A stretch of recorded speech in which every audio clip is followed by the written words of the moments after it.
बिस्मिल्लाहिर्रहमानिर्रहीम। अस्सलाम वालेकुम। Welcome to my YouTube channel easy bite recipe. उम्मीद करती हूँ कि आप सब खैरियत से होंगे। आज हम बना रहे हैं गोश्त आलू की मज़ेदार सी रेसिपी और इसको आपके साथ शेयर करेंगे। तो चलिए रेसिपी को स्टार्ट कर लेते हैं। बिस्मिल्लाहिर्रहमानिर्रहीम। यहाँ पर मैंने 1 किलो बीफ का गोश्त लिया है, हड्डी वाला। हड्डी वाले गोश्त का टेस्ट बहुत अच्छा आता है। और इसके साथ लिया है मैंने 750 ग्राम आलू। गोश्त को मैंने धो लिया है और आलूओं को मैंने काट लिया है। बिस्मिल्लाहिर्रहमानिर्रहीम। यहाँ पर 1 कप ऑयल को कुकर में शामिल करेंगे। फ्लेम को मैंने ऑन कर लिया है और मीडियम ही रखा है और इसको हम अच्छा सा गर्म होने देंगे। इसके साथ मैंने लिए हैं यहाँ पर कुछ मसाले। 1 टीस्पून काली मिर्च, 5 छोटी इलायची, 1 टीस्पून ज़ीरा, 2 दालचीनी के टुकड़े, 2 तेज़ पत्ते और 2 मोटी इलायची। इनको हम दरदरा सा कूट लेंगे। यहाँ पर ऑयल हमारा गर्म हो चुका है तो अब मैं इसमें शामिल करूँगी प्याज मैंने 3 अदद लिए हैं दरमियाने साइज़ के। इसको ऑयल में अच्छा सा फ्राई कर लेंगे। अगर आप मेरे चैनल पे नए हैं तो वीडियो को लाइक कर दें, शेयर कर दें और मेरे चैनल को सब्सक्राइब कर दें। तो यहाँ पर प्याज जो है हमारा बहुत अच्छा सा फ्राई हो रहा है। ये देखिए इसमें गोल्डन कलर आ चुका है। तो अब मैं इसमें शामिल करूँगी गोश्त को इसमें शामिल करने के बाद हमने इसकी 15 से 20 मिनट के लिए अच्छी सी भुनाई कर लेनी है। इससे जो है गोश्त की स्मेल ख़त्म हो जाती है। इसके साथ ही मैं इसमें शामिल करूँगी 1 टेबल स्पून अदरक और लहसुन का पेस्ट। इसको शामिल करेंगे और अच्छी तरह से मिक्स कर लेंगे और इसकी अच्छी तरह से भुनाई कर लेते हैं। गोश्त आलू की रेसिपी बहुत ज़बरदस्त बनती है और टेस्ट भी बहुत अच्छा होता है। तो यहाँ पर मैंने दरदरे मसाले जो कूट कर रखे थे उनको शामिल कर लेंगे और इसको अच्छी तरह से मिक्स करेंगे।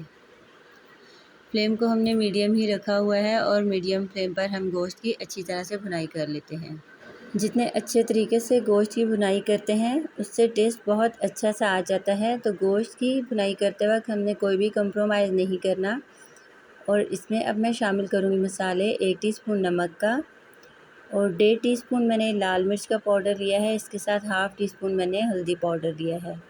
मसालों को शामिल करने के बाद इसमें शामिल करेंगे 2 मैंने टमाटर लिए हैं दरमियाने साइज़ के और इनको मैंने रफली काट लिया है। इसको शामिल करेंगे और चम्मच से अच्छी तरह से मिक्स कर लेंगे। तो यहाँ पर हमारे जो है गोश्त की भुनाई बहुत अच्छी तरह से हो चुकी है। अब मैं इसमें शामिल करूँगी 1.5 गिलास पानी का। तो आप अपने गोश्त के मुताबिक जो है पानी का इस्तेमाल कर सकते हैं। यहाँ पर मैंने 1.5 गिलास पानी शामिल किया है और अब मैं कुकर को बंद कर लूँगी। कुकर को हमने वेट लगाना है 22 से 25 मिनट का, क्योंकि ये बीफ का गोश्त है तो इसको टाइम लगता है। तो यहाँ पर हमारे जो है 22 मिनट हो चुके हैं। तो ये देखें हमारा गोश्त जो है बहुत अच्छा सा टेंडर हो चुका है और हमने जो इसमें मसाले शामिल किए थे उनकी बहुत ही अच्छी सी खुशबू आ रही है। तो यहाँ पर हम गोश्त को अच्छी तरह से भून लेते हैं। फ्लेम को मैंने मीडियम ही रखा हुआ है। इसमें अब मैं शामिल करूँगी आलू मैंने 750 ग्राम लिए थे और इनको शामिल करने के बाद गोश्त के साथ आलूओं की अच्छी तरह से भुनाई कर लेते हैं। इस तरह आलूओं में जो है गोश्त का टेस्ट शामिल हो जाता है।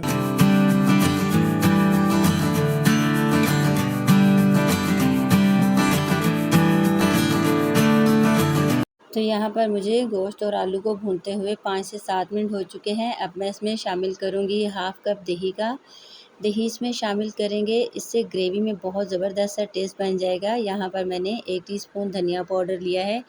इसके साथ ही 1 टीस्पून मैंने ज़ीरा पाउडर लिया है। इसको शामिल करेंगे।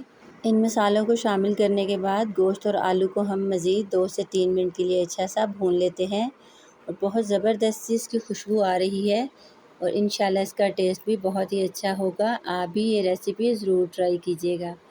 तो यहाँ पर ये देखें हमारे गोश्त आलू की बहुत अच्छी सी ग्रेवी तैयार हुई है। तो अब हम इसमें शोरबा बनाने के लिए पानी को शामिल करेंगे। यहाँ पर मैंने 2.5 गिलास पानी जो है इसमें शामिल किए हैं। इसको शामिल करने के बाद अच्छी तरह से मिक्स कर लेंगे और अब हम दोबारा से इसको प्रेशर लगा देंगे ताकि हमारे जो आलू हैं वो अच्छी तरह से गल जाएं। तो 10 मिनट का हम यहाँ पर प्रेशर लगाएंगे। पहले हम फ्लेम को हाई रखेंगे, जैसे ही इसका वेट चलेगा तो फ्लेम को हम मीडियम टू लो रखेंगे। तो यहाँ पर देखें हमारे 10 मिनट हो चुके हैं। माशाल्लाह अल्हम्दुलिल्लाह बहुत ज़बरदस्त सा हमारा जो है गोश्त आलू पक कर तैयार हो चुका है और बहुत ही ज़बरदस्त इसकी खुशबू आ रही है। अब मैं इसमें शामिल करूँगी, यहाँ पर मैंने लिया है बारीक कटा हुआ हरा धनिया और हरी मिर्चें ली हैं, इनको शामिल करेंगे। और अब मैं इसमें शामिल करूँगी गरम मसाला, जो कि मैंने हाफ़ टी स्पून लिया है और पिसा हुआ गरम मसाला है। इसको शामिल करते हैं और इसको डिश आउट कर लेते हैं।